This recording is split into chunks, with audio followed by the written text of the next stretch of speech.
Dans cette capsule de cours, on va vous parler d'énergie.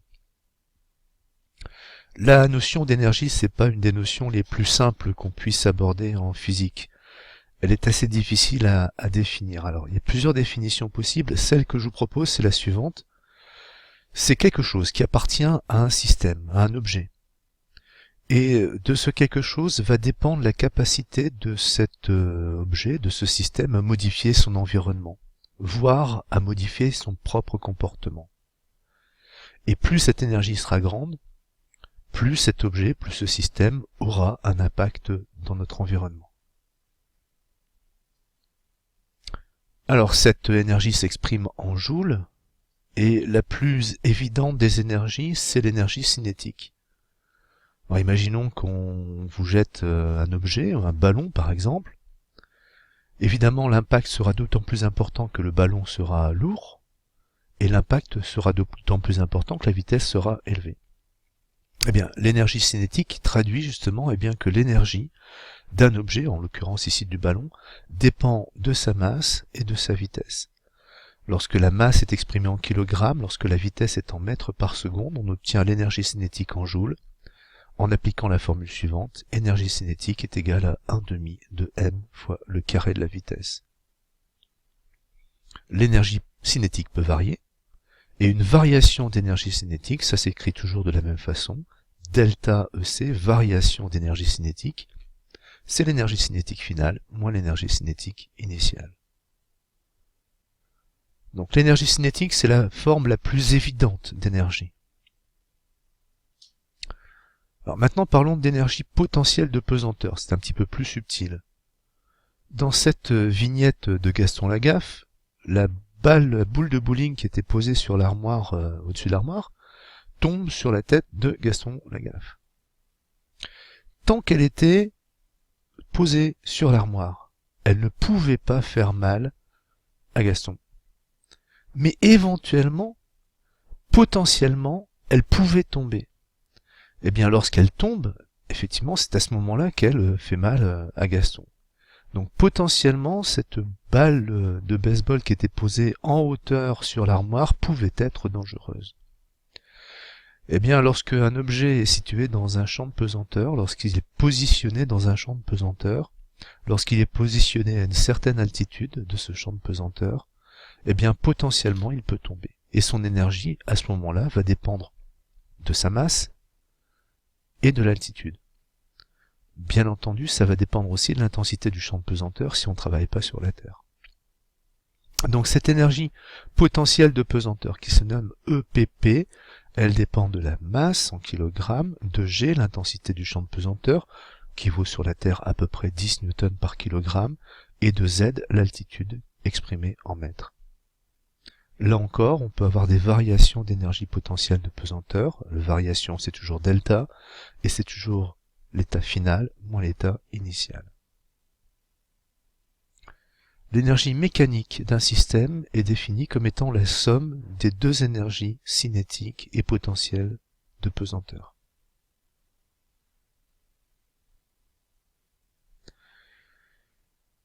On vous propose un petit exercice, on nous explique qu'un avion de chasse de type Rafale, d'assaut, dont la masse vaut à peu près 12 tonnes, vole à 15 000 pieds d'altitude à la vitesse de Mach 2,4. Quelle est son énergie mécanique?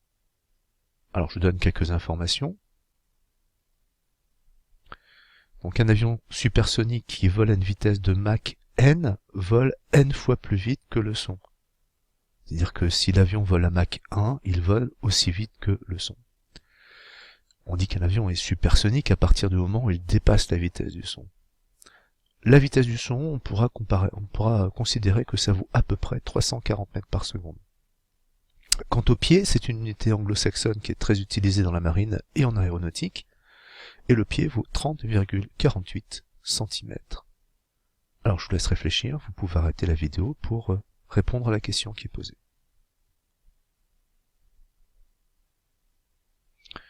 Alors l'énergie cinétique, 1/2 de mv carré. La masse est connue ici, 12 tonnes, bien sûr il faut faire la conversion. Quant à la vitesse, c'est 2,4 Mach, donc 2,4 fois la vitesse du son, qu'on n'oublie pas de passer au carré, 4 10 puissance 9 joules. L'énergie potentielle de pesanteur mgz, m 12 tonnes, g 10 newtons par kilogramme, z 15 000 pieds, sachant qu'un pied ça vaut 30 cm, ça fait 5,5 10 puissance 8 joules. L'énergie mécanique, la somme des deux énergies précédentes, donne 4,5 10 puissance 9 joules. Cette énergie mécanique, qui est la somme de l'énergie cinétique et l'énergie potentielle de pesanteur, peut se conserver dans un champ de pesanteur. Alors attention, c'est pas systématique. Dans certaines conditions, l'énergie mécanique est conservée, c'est-à-dire que l'énergie mécanique est constante. C'est par exemple le cas lorsqu'on a une chute libre. Et on vous rappelle que la définition d'une chute libre, c'est un mouvement d'un objet qui n'est soumis qu'à son propre poids. Aucune autre force ne s'applique sur cet objet. Alors attention, lorsqu'on dit chute libre, c'est pas forcément une chute. Par exemple, si vous prenez une bille dans votre main et que vous la lancez vers le haut, dès qu'elle a quitté votre main, elle n'est plus soumise qu'à son poids, donc elle est en chute libre. Pourtant, elle monte. Alors on va s'intéresser à un objet, une bille ici qui va être lancée, et si elle est en chute libre, on va voir conservation de l'énergie mécanique, c'est-à-dire que l'énergie mécanique qui se trouve ici, qui est la somme de l'énergie cinétique et de l'énergie potentielle de pesanteur, va se conserver. C'est-à-dire que si on a des variations d'énergie cinétique, elles seront compensées par les variations d'énergie potentielle de pesanteur et vice-versa. Autrement dit, si l'énergie cinétique augmente, l'énergie potentielle de pesanteur diminue. Donc la variation de l'une est égale à l'opposé de la variation de l'autre. Alors on va lancer l'animation, la bille va être lancée, dans un premier temps elle va monter, l'énergie potentielle de pesanteur donc va diminuer, alors que l'énergie cinétique va augmenter. Et puis dans un second temps la bille va redescendre, l'énergie potentielle de pesanteur va diminuer, l'énergie cinétique va augmenter. La somme des deux restera constante et l'énergie mécanique reste constante. Donc on va lancer l'animation.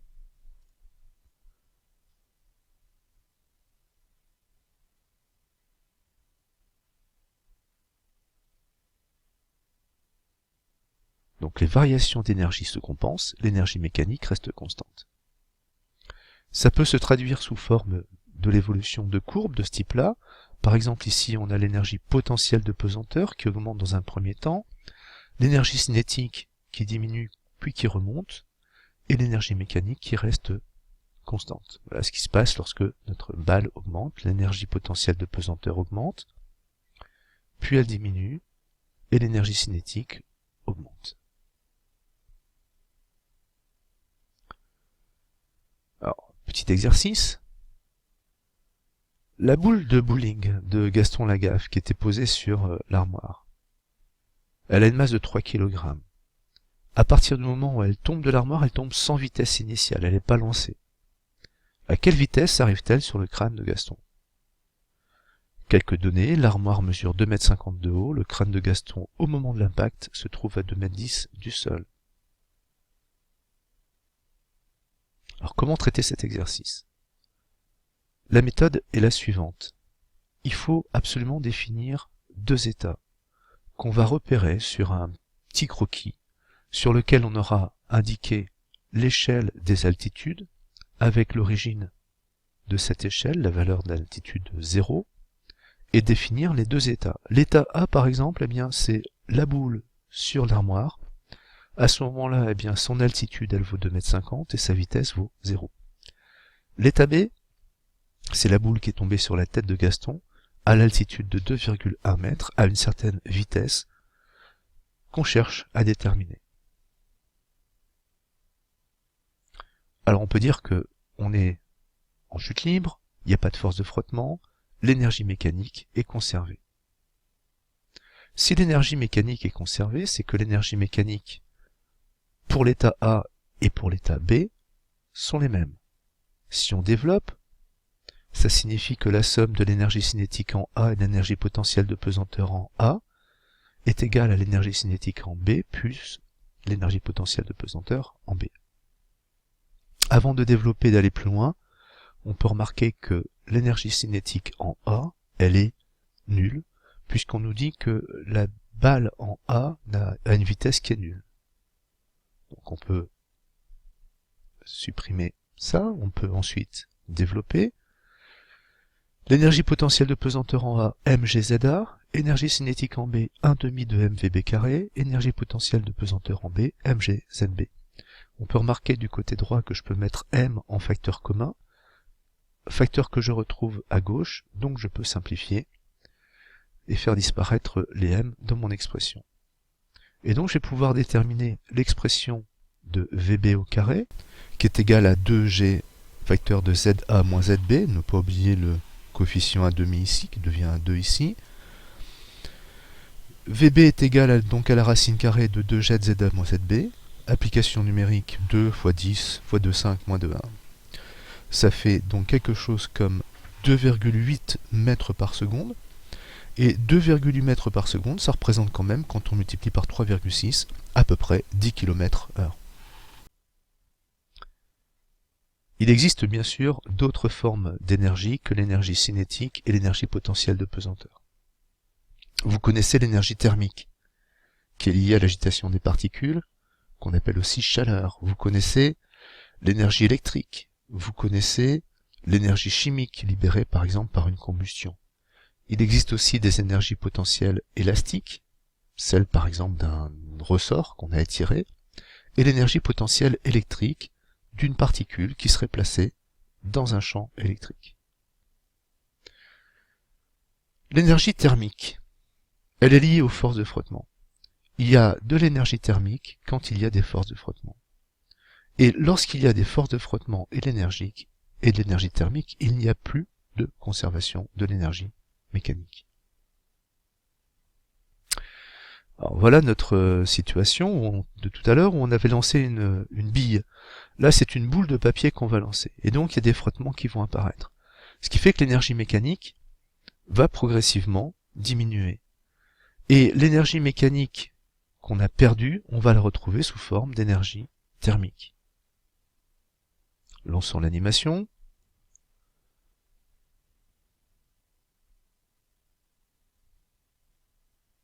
Donc cette fois-ci, à cause des forces de frottement, l'énergie mécanique n'est pas conservée. Une partie de cette énergie mécanique est retrouvée sous forme d'énergie thermique. Ça peut se traduire sous forme de courbe. On a toujours la même évolution de l'énergie potentielle de pesanteur, la même évolution de l'énergie cinétique, mais cette fois-ci l'énergie mécanique n'est pas constante. L'énergie mécanique a tendance à diminuer. Et la perte d'énergie mécanique se retrouve sous forme d'énergie thermique. Le principe de conservation de l'énergie nous dit que toute variation de l'énergie d'un système s'accompagne d'une variation de même valeur et de signes opposés pour les systèmes extérieurs. C'est-à-dire que si un système perd de l'énergie, l'extérieur de ce système va gagner cette énergie. Autrement dit, l'énergie totale du système et de son milieu extérieur se conserve. Par exemple, reprenons la boule de papier qu'on a lancée précédemment. Il y a deux systèmes. Un système, c'est la boule de papier, l'autre système, c'est l'air qui l'entoure. Eh bien, l'énergie mécanique de la boule de papier diminue. Cette énergie qui a été perdue a été transférée et donc gagnée par l'air qui est autour. Et donc l'énergie thermique de l'air a augmenté. Voilà ce qu'on appelle le principe de conservation de l'énergie. Alors ce principe de conservation de l'énergie a permis la découverte d'une particule qui s'appelle le neutrino. Alors on s'intéresse à un noyau radioactif de type β-. Ça veut dire qu'il lorsqu'il va se désintégrer, on va obtenir un noyau fils et on va obtenir un électron qui va être émis. Au cours de cette désintégration, le noyau pair va exploser, ce qui veut dire qu'on va avoir le noyau fils et l'électron qui vont partir chacun de leur côté. Par exemple, voilà l'animation, le noyau pair se désintègre, le noyau fils et l'électron éclatent et le système explose. Alors, la masse du noyau fils peut être connue assez précisément, la masse de l'électron peut être connue assez précisément, les vitesses peuvent être mesurées assez précisément, ce qui fait qu'on peut déterminer l'énergie cinétique du noyau fils et l'énergie cinétique de l'électron. Ces deux grandeurs sont mesurables. Eh bien, dès 1914, James Chadwick montre que l'énergie libérée par cette transformation nucléaire, elle est supérieure à l'énergie cinétique du noyau fils plus l'énergie cinétique de l'électron. Ce qui est en infraction avec le principe de conservation de l'énergie. Alors, où est passée l'énergie qui a été perdue? Eh bien, en 1930, un autre scientifique très connu, Wolfgang Pauli, propose qu'il y ait une troisième particule qui a été émise et qui a embarqué l'énergie qui manque. Cette particule, on l'appelle neutrino. Et dans ce cas-là, l'énergie libérée par la transformation radioactive se répartit sur le noyau fils, l'électron et le neutrino. On est en 1930, il faut attendre 1956 pour qu'on détecte une trace de neutrino, et enfin il faut attendre 1970 pour enregistrer la première trace d'un neutrino dans un accélérateur de particules. Et de nos jours, la détection des neutrinos est un enjeu énorme parce que ces neutrinos nous viennent des fins fonds de l'univers et peuvent nous apporter un certain nombre d'informations sur ce qui se passe dans les trous noirs. Alors par exemple ici on a un de ces détecteurs de neutrinos, c'est des dispositifs qui sont gigantesques. En l'occurrence ici c'est une très grande cuve dont une partie est couverte d'eau extrêmement pure. Et pour se rendre compte de la dimension de ce dispositif, là vous avez une petite barque avec 2 ou 3 personnes qui sont embarquées. Voilà un des dispositifs qui permet actuellement de mesurer et de trouver, de détecter les neutrinos. On termine par un petit exercice. Nous avons cette fois-ci un cycliste. La masse totale vélo et cycliste représente à peu près 80 kg, qui descend un col. Il part sans vitesse initiale à une altitude de 1560 mètres, il arrive en bas du col à une altitude de 160 mètres et à une vitesse de 65 km/h. La question qui est posée ici, c'est quelle est l'énergie thermique qui a été dissipée dans l'air au niveau des freins pendant la descente du col. Je vous laisse réfléchir un petit peu à cette question. Vous pouvez arrêter la vidéo. Alors la première chose qu'il faut faire, c'est faire un petit croquis en identifiant 2 états. L'état A, on est à 1560 mètres, l'état B, on est à 160 mètres, à l'état A, la vitesse est nulle, à l'état B, la vitesse vaut 65 km/h. L'altitude de référence, le niveau de la mer par exemple. Ici, on nous parle d'énergie thermique, de frein, donc il est évident qu'il y a des frottements, et donc il est évident que l'énergie mécanique n'est pas conservée. Il y a donc une variation d'énergie mécanique, et l'énergie thermique qui est produite, elle correspond à l'énergie mécanique qui est perdue. Pour simplifier les choses, je vous conseille de travailler en valeur absolue. Et on va dire que l'énergie thermique qui est produite, c'est en valeur absolue la variation d'énergie mécanique. C'est donc la différence entre l'énergie mécanique qu'on a entre A, l'état A, et l'état B. Alors on peut faire la différence dans un sens ou dans l'autre, ça change rien puisqu'on travaille en valeur absolue. On développe cette expression. C'est la différence entre l'énergie cinétique plus l'énergie potentielle de pesanteur en A, moins l'énergie cinétique et l'énergie potentielle de pesanteur en B. Avant d'aller plus loin, réfléchissons. Est-ce qu'il n'y a pas une de ces grandeurs qui peut disparaître? Si. L'énergie cinétique en A est nulle puisque la vitesse initiale en A est nulle. Maintenant, on peut développer. mgz pour l'énergie potentielle de pesanteur, 1/2 de mvb au carré pour l'énergie cinétique en B. On peut ici mettre m et g en facteur commun, m en facteur commun de l'ensemble, et g en facteur commun des 2 expressions des énergies potentielles de pesanteur. Voilà l'expression qu'on obtient, on est toujours en valeur absolue. On fait l'application numérique, 80 kg, 10 Newton par kilogramme, 1560 moins 160 mètres, et 65 km/h qu'il faut pas oublier de convertir en mètres par seconde, en divisant par 3,6, et on obtient 1,1 10 puissance 6 joules. Voilà, c'est terminé. Merci pour votre attention.